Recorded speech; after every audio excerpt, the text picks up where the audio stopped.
சத்தியமங்கலம் அருகே பவானி ஆற்றில் படர்ந்துள்ள ஆகாய தாமரைகளால் பாசன வசதி பாதிப்பு. சாயக்கழிவுகள் கலப்பதையும் தடுத்து நிறுத்த நடவடிக்கை எடுக்க விவசாயிகள் கோரிக்கை.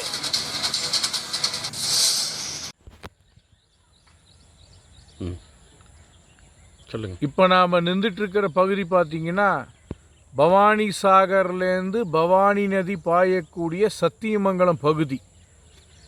இந்த பவானி நதினால் சத்தியமங்கலம் மட்டுமல்ல, சுற்று வட்டாரத்தில் பல லட்சம் விவசாய ஏக்கர் இதை வச்சு தான் பார்த்திங்கன்னா விவசாயம் செஞ்சிட்ருக்காங்க. பல லட்சம் மக்கள் பல மாவட்டங்களில் திருப்பூர், ஈரோடு, கோவை, அதுக்கப்புறம் பார்த்திங்கன்னா நாமக்கல், இந்த மாதிரி மாவட்டத்தில் இருக்கிற பல லட்சம் மக்கள் குடிநீருக்காகவும் பயன்படுத்திகிட்டு இருக்காங்க. அதை தவிர கால்நடைகள், நீர்வார் உயிரினங்களும் இந்த தண்ணியை நம்பி தான் இருக்குது. ஆனால் இப்போ நாம் பார்க்கக்கூடிய இந்த பவானி நதி கண்ணுக்கே தெரியாமல் முழுசாக ஆகாய தாமரை அப்படின்னு சொல்லக்கூடிய இந்த தாவரம் படர்ந்து, இந்த தாவரம் பார்த்திங்கன்னா எதில் வளரும்னா நீர்நிலைகளில் தான் வளரும். எந்த நீர்நிலைகளில் வளரும்னா, எந்த நீர்நிலைகளில் கழிவு தண்ணீர் கலக்குதோ, அது ஆலை கழிவாக இருக்கலாம், சாயக்கழிவாக இருக்கலாம், இல்லை பாதாள சாக்கடை திட்டத்தின் மூலம் கலக்கப்படுற கழிவாகவும் இருக்கலாம். இது பொதுப்பணித்துறை, மாசு கட்டுப்பாட்டு வாரியம் மற்றும் நகராட்சி உரிய நடவடிக்கை எடுக்காமல் பலமுறை மனுக்கள் கொடுத்தோம். இதுக்கு நடவடிக்கை எடுக்காதனால கடந்த ஒரு மாதத்தில் கோட்ராம்பாளையத்துலேருந்து ஆரம்பித்து நம்மளுடைய ஆற்றுப்பாலம் வரைக்கும் அசுர வளர்ச்சியில் தண்ணியே கண்ணுக்கு தெரியாத அளவு படர்ந்துருக்கு. இந்த ஆகாய தாமரை ரசாயனம் கலக்கக்கூடிய தண்ணியை தனக்கு உள்வாங்கிட்டு அதை பார்த்திங்கன்னா அசுர வளர்ச்சி வளர்கிறதுக்கு அது இது பயன்படுத்திக்குது. இந்த ஆகாய தாமரை வளர்கிறதுனால உள்ளே இருக்கக்கூடிய மீன் போன்ற நீர்வாழ் உயிரினங்கள் வளராது. நீரில் இருக்கக்கூடிய ஆக்சிஜனை உறிஞ்சி எடுத்துரும், பூரா படர்ந்துடும். போக்கு, ஃப்ளோ ஆஃப் வாட்டர் அப்படின்னு சொல்லக்கூடிய நீர் போக்குவரத்தை தடுத்துரும். தண்ணி இருக்கா இல்லையாங்கிறது தெரியாது. இந்த மாதிரி ரொம்ப பாதிப்பு ஏற்படுத்தக்கூடிய தன்மை கொண்டது இந்த ஆகாய தாமரை. இதனால் உள்ள கொசு போன்ற நச்சுத்தன்மை உள்ள உற்பத்திகளாகக்கூடிய கொசுவெல்லாம் நிறையா உற்பத்தியாகி பொதுமக்கள் பயன்படுத்த முடியாது. இங்கே இந்த பகுதியில் வாழக்கூடிய சலவை தொழிலாளர்கள் அவங்களால துவைக்க முடியறதில்ல. இந்த மக்கள் இங்கே குளிக்க வர முடியறதில்ல. எந்த விதமான பயன்பாட்டிற்கும் இந்த நீர் இருக்கிறதே தெரியல.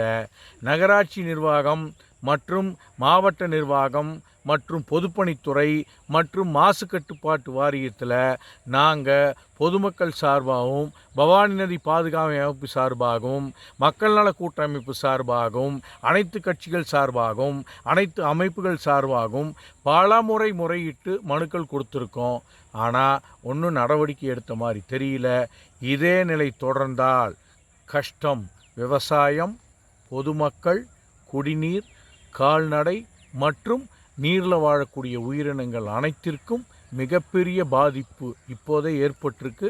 மேற்கொண்டு ஏற்படாமல் தடுக்கணும்னா இதை அழிச்சா மட்டும் போதாது, நீர்நிலைகளில் கழிவு நீர் கலக்காமல் தடுக்கிற வரைக்கும் இந்த மாதிரி வளரக்கூடிய ஆகாய தாமரையை நாம் தடுக்க முடியாது. சொல்லுங்கள். ஈரோடு மாவட்டம் சத்தியமங்கலம் கோபால் செட்டி பின்புறம் எம்ஜிஆர் நகரில் தான் குடியிருக்கிறோம். செடி செத்தியெல்லாம் மூடிடுச்சுமா, தாமரை செடியெல்லாம் மூடிடுச்சு. இங்கே துவைக்கிறதுக்கு வந்தோம்னா சண்டைக்கு ரகலிக்கு வராங்க. நம்மளால் போராட முடியல. சின்ன பசங்களை வச்சு மிரட்டுறாங்க. இதுக்கெல்லாம் தட்டி கேட்கணும், யாரோ ஒருத்தர் வரணும் இல்லையா? நாங்கள் அவங்க இடத்துக்கு போய் உட்காந்துக்கிறோம். ஆறே மூடிடுச்சு. மேலே இருந்து குப்பை கொட்டுறாங்க சாமி, தலை மேலேயே உழுகுது தங்கம். இதுக்கெல்லாம் யாருப்பா தீர்வு சொல்லுங்க? நாங்கள் 45 வருஷம் இங்கே குடி இருந்துட்டோம். என்னென்னு கொஞ்ச நாளைக்கு நாங்கள் உயிரோடு போமா செத்துருமோன்னு எங்களுக்கே தெரியலப்பா. என்ன இதுக்கெல்லாம் எந்த அதிகாரி ஸ்டெப் எடுத்தாலும் சரியா நல்லதே எங்களுக்கு பண்ணுங்க.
செய்தி தொகுப்பாகவே போடணும், சும்மா இந்த ஒரு நிமிஷம் நியூஸ் எல்லாம் இல்லாமல்.